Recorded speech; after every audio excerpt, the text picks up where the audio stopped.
Velho, na boa, não vou falar nada não. É obra-prima de novo que a gente vai comentar sobre mais uma obra-prima. É obra-prima.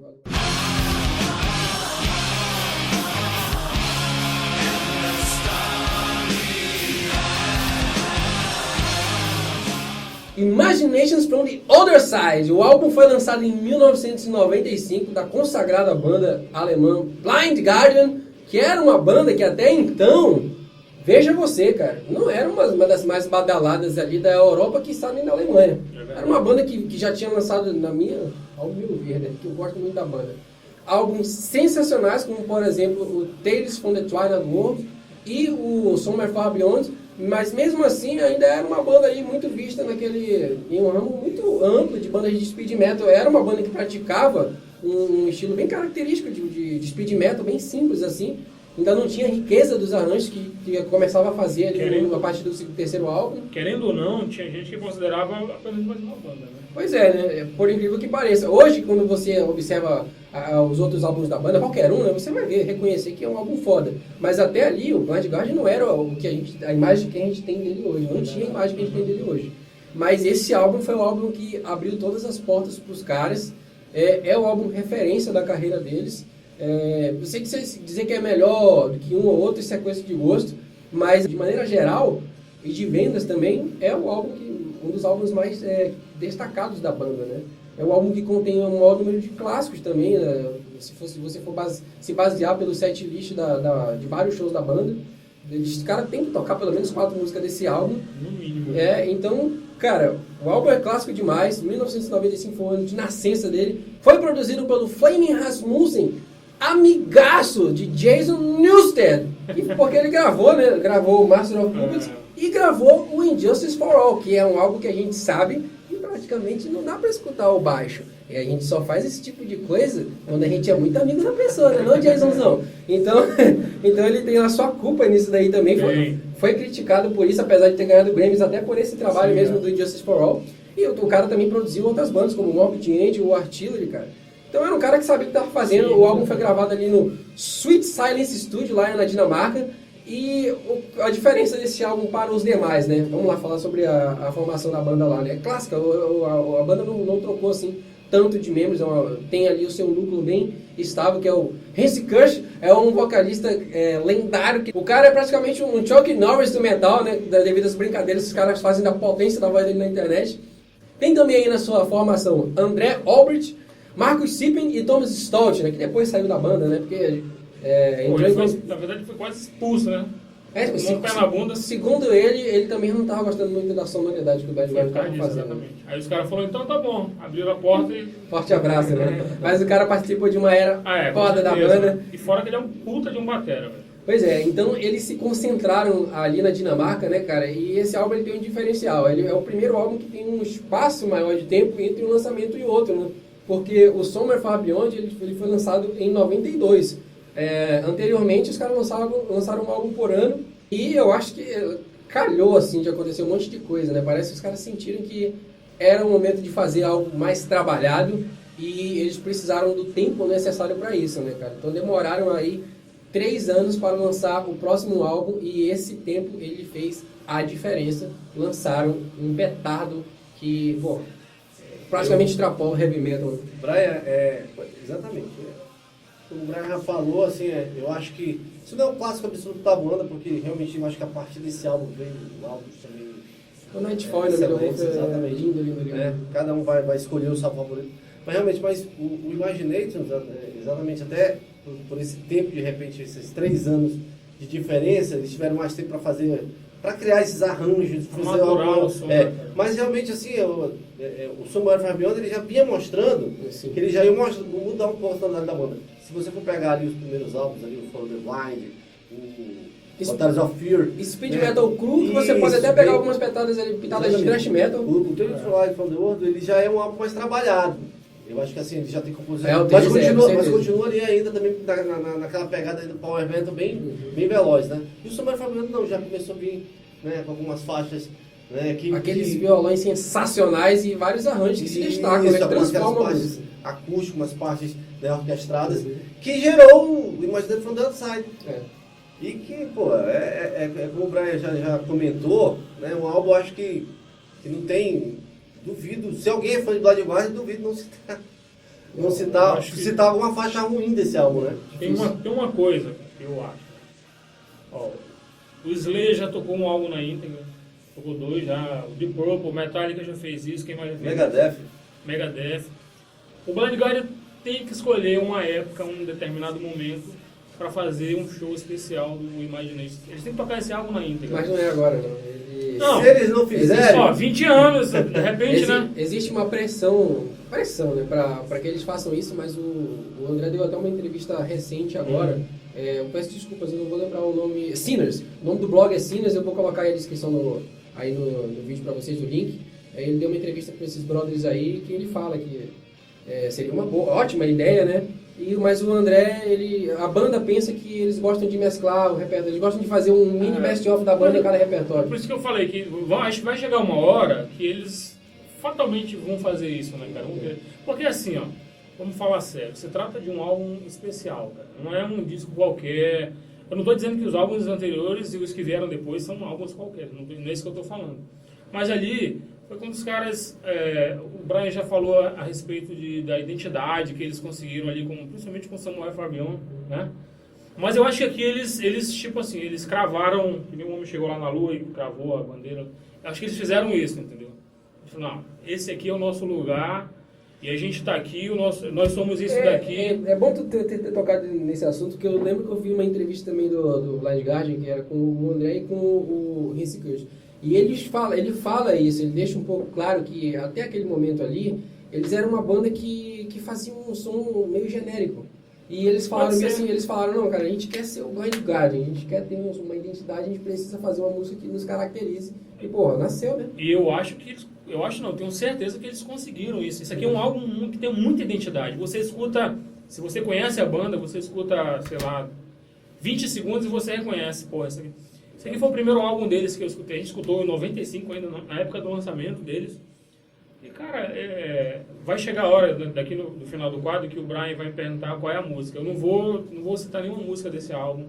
Você pode pegar qualquer uma deles. É um álbum que, pra mim, sem querer fazer média aqui, a gente não tem por que fazer, nem os caras talvez nem vejam a nossa vida. Vamos ver com certeza. Mas, assim, sem querer fazer nenhum tipo de joguinho, todas as músicas são perfeitas, entendeu? E assim, ó, tanto essa questão que a gente está falando da identidade que os caras criaram, depois desse álbum veio o quê? Veio o Nightfall. Nightfall na Middle Wolf também outro excelente. E os álbuns que vieram após, aí já tem mais uma questão de gosto, porque eles fizeram coisas diferentes que tem muita gente que não gosta tanto, né? Um lance meio, sei lá... A Night de Opera já tem uma diferença. Isso. Mas, querendo ou não, é a identidade dos caras. Foi o que eles construíram, principalmente depois desse álbum aqui, cara. E uma banda ter uma identidade tão própria, não é qualquer banda que consegue. Você escuta. Tem bandas que a gente gosta, por exemplo, sei lá, não vou citar nenhuma, mas tem bandas que a gente gosta que se parecem com um monte de outras bandas, né? Isso. E você pega uma banda como o Blind Guardian, que parece com o quê? Não tem jeito. É verdade. Você faz ao contrário, você escuta outras bandas e lembra do Blind Guardian. Exatamente. Mas o Blind Guardian você não consegue fazer. É assim, né? Se você de repente, mesmo não conhecendo exatamente cada faixa do Blind Guardian, eu acho que a partir do Imagination foi lançado exatamente... Quem escutava, às vezes, esse é Blind Guardian, né? Diferente dos primeiros álbuns ali, que de repente se misturava com outros álbuns, né? De power metal da época. Não vou ser hipócrita não, se você também não seja, por favor. A gente sabe que tem muita música bacana, com várias letras que quando você vai procurar entender sobre ela, você encontra várias assim, frases perdidas e que é difícil você chegar no entendimento dela, né? Você vai encontrar isso aqui também no Blind Guardian, mas a referência que eles têm assim também para fazer esse álbum é muito bacana, né? Que é um álbum conceitual de brincar com a imaginação, né? E os caras misturaram tudo que era possível de imaginação, cara. Você vai ter referência aí, com certeza que é uma das literaturas que os caras mais gostam, né? Que é Senhor dos Anéis e tudo que é relacionado ao J.R.R. Tolkien. Mas os caras falam, de Peter Pan, cara, Alice nos País das Maravilhas. Os caras piram assim, cara. E é claro, quando você analisa um pouco as letras, você vai ver alguns pensamentos perdidos, você encontra isso em trocentas bandas, não me venha com essa não. Isso é normal, é bem comum. Mas eu gostei da forma como eles fizeram, porque em vários momentos, quando eles encaixam assim as frases, eles passam para você um pensamento muito legal. Não, eles fizeram também algo próprio, né? Eles pegaram a história e conseguiram também, vamos dizer, incluir algo nessa história. Introduzir algo nessa história que já existia e tudo mais. Uma coisa pessoal, um toque eles deles, misturam né? algumas reflexões, né, com esse mundo fantasioso, né? Tem uma história, há muito tempo atrás aconteceu uma coisa, no tempo de colégio ainda. Eu estava com esse CD e aí eu tinha um grande, sei lá, um amigo, um colega, e aí ele, o que é isso aí? Mostra aí. Aí eu fui mostrar o CD para ele falou, aquela coisa clássica que a gente já ouviu e todo mundo já ouviu, todo mundo que curte metal. Cara, tu não tá nem entendendo o que o cara tá falando. O que ele tá falando. Eu falei, pô, cara, os caras falam, contam histórias aqui, não sei o quê. Aí eu não me lembro exatamente o que ele falou, aí ele comparou com alguém do pagode, sei lá. Eu falei, esse é um animal, isso aqui os caras pesquisam, isso aqui não é uma coisa que ele chega em 2 minutos, porra, deixa eu ver o que eu vou escrever, tá faltando a letra daquela música, né, peraí rapidinho. Entendeu? Então os caras, e aí eu tive esse meio que esse embate, ele desistiu logo porque ele não tinha argumento, e essa coisa que a gente está falando eles falarem, né, sobre tópicos e tal, histórias famosas, mas eu acho que eles faziam isso, né? Introduziam ali algo próprio, algo deles. Eles não faziam isso desvirtuando a história. Nem que eles quisessem, eles conseguiam. Mas eu acho que era um toque deles, eu acho que tudo que eles fizeram nesse álbum, a capa é perfeita, que foi desenhada pelo... maravilhosa, cara. A capa foi desenhada pelo Andreas Marshall, que é um cara que já vinha trabalhando com a banda aí desde Tales from the Twilight World, e ele faz capas excelentes, e essa capa em especial, ela é muito bacana. Ela tem um instrumento aqui, né, cara? É lindo, cara. E se você for, assim, analisar assim, o fundo, aquela imagem que tem ali dentro do espelho, você vai lembrar, sabe do quê? Pelo menos eu lembro, né, daquela capa do The Incomplete, do Obituary, né? Que bota aí pra comparar. Isso, que tem você vê ali um horizonte deserto, né, cara? Um horizonte ali todo destruído, né, cara? Abandonado. E, pô, é muito bacana, cara. E eu gosto muito de como eles conduziram o álbum. A música Imagination from the Other Side, ela começa com uns barulhinhos assim, que faz com que vocês entrem ali naquela história que eles estão tentando contar, né, cara? E vai até o fim numa boa, velho. Pô, você destacar um álbum aqui, vamos primeiro falar sobre os singles, né? Os singles foram Bright Eyes e Past and Future Secrets, né? Past and Future Secrets é aquela música que tem bastante arranjo, né? Uma música mais calma, mas também se tornou um clássico dos caras. Bright Eyes, ela já tem lá o seu peso, né? Apesar de ser cadenciada, a música virou um hit da banda que não pode faltar em nenhum álbum. E o detalhe, nenhum show. O detalhe é que eles não costumavam tocar muito essa música, e os fãs sempre cobravam deles e tal, e até que eles fizeram isso. Mas ela foi uma das primeiras músicas a ser construída pro álbum. Aí foi a partir dela que eles decidiram fazer um álbum mais conceitual. A Bright Eyes era uma composição daquelas que toda banda tem, né? A gente que já teve banda sabe como é, né? Sempre tem uma letra que fica pra trás, né, e tal. Os caras aproveitaram ela e, porra, dela surgiu praticamente um álbum, né, cara? Bright Eyes também foi a música escolhida para ser clipe. E, curiosamente, também escolheram Born in a Morning Rock, que é uma música bem pesada, mas, para mim, ela fica um pouco abaixo das outras músicas do álbum. E ela foi escolhida para ser... Bem pouco, 0,2%. E estamos falando de uma obra-prima, não se esqueça, né? Exatamente. Então, dentre essas obras-primas, acho que ela fica um pouco abaixo, mas ela foi uma das músicas escolhidas para ser clipe. É um clipe bem simples, onde eles estão tocando ali em um show, diferente de Bright Eyes, que já tem aquele clipe mais produzido e tal. Mas como a gente estava falando, o álbum é cheio de clássicos, mas poderiam ter escolhido outra música para fazer um clipe, como, por exemplo, Another Holy War, cara. Que porrada na cara aquela música, eu velho. concordo, mas aí eu vou defender a música. Se você pegar a Born in a Morning Rock e colocar num disco de uma banda de power metal, eu poderia citar algumas aqui, aí que são clássico. grandes. Com certeza seria a melhor música da carreira dos caras. Aí vira o clássico, é verdade. Pô, mas aí o álbum é foda. Mas eu tô entendendo o que você tá falando. I'm Alive também é sensacional. Essa também é uma música que tem uma letra foda. Mas enfim, cara, o álbum é difícil também você escolher alguma música ali pra fazer alguma coisa com ela, a não ser Eu já disse que eu não vou escolher. escutar de boas, né, cara? Curiosidade sobre o álbum. A versão japonesa do álbum contém um cover de The Wizard, do Uriah Heep, que é uma banda até que lembra um pouco o estilo fantasioso do Blind Guardian, né, cara? Além disso, esse é o único álbum, desde o Follow the Blind, que não tem a participação do Ken Hansen. Isso é muito fácil de explicar, né? Acho que durante o processo de composição da banda de fazer esse álbum aí, os caras pegaram ali o que eles tinham produzido e falaram, quer saber? A gente não precisa de porra de participação de Ken Hansen nesse álbum não, porque já tá foda pra caralho. Reza a lenda que o Ken Hansen tava lá batendo na porta do estúdio lá, os caras, não tranca, deixa ele lá fora. Ó, tô brincando, Ken Hansen é foda pra caramba, é um dos meus ídolos, Mas, sabe lá, eu não sei qual é a razão dele não ter participado, não. Acho que ele Mas, tá com todo respeito, não fez falta, né, cara? Não. Apesar das participações dele nos outros álbuns ser muito bacana, cara. Verdade. Em Valhalla, ele participa em Valhalla, cara, na versão de estúdio, e é foda. E bom, o Pete Silk fez algumas vocalizações em Imagination from the Other Side. Os caras na Alemanha são tudo praça, né? São Pete tudo Silk, isso, aquele lá tudo que era do brodinho. Halloween que saiu. São tudo brode, mas por favor, não fujam. Vocês têm que escolher, cara. Vocês têm que escolher uma música do álbum. Tem que escolher, cara. Só uma. Tá bom, vai. Bem, eu fico com The Script for My Hand Can. Foda, só que pronúncia sensacional, cara. Um poliglota. Mas, Porra, me brigando, então eu vou escolher.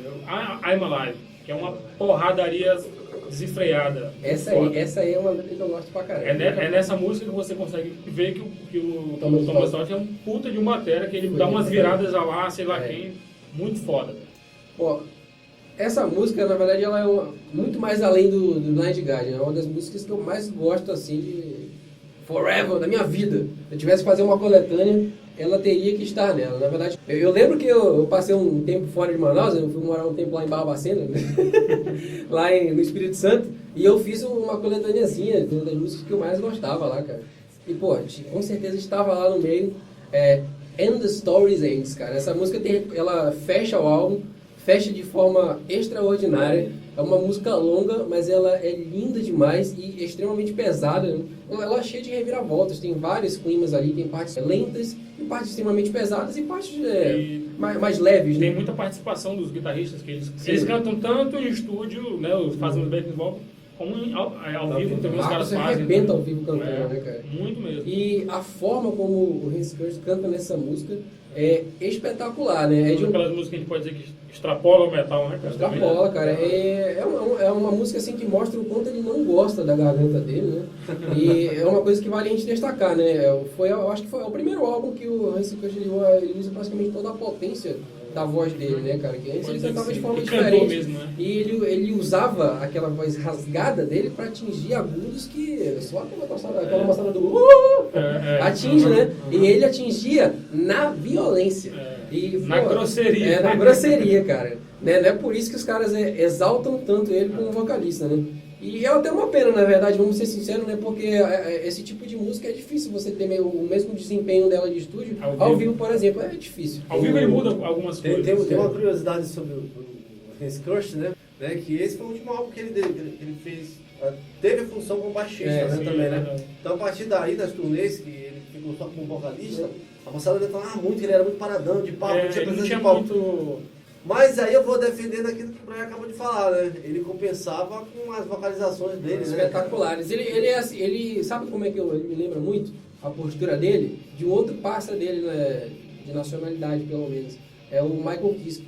Eles são caras assim um pouco parados em palco, mas eles compensam com um carisma diferente, com um sorriso. Eu tive o prazer de assistir um show do Blind Guardian em 2011 e realmente ele continua parado. 10 anos depois, 20 anos depois, ele continua meio paradinho. Mas, pô, ele se comunica com o público, cara. Ele dá aquele sorriso que o cara sabe que ele tá com vontade de estar ali. Mas no caso dele dá até pra entender, porque ele era baixista, né? Quando o ele cara tá passou tocando, ele tem uma Tocando e postura cantando, diferente. né? E de repente ele deixou.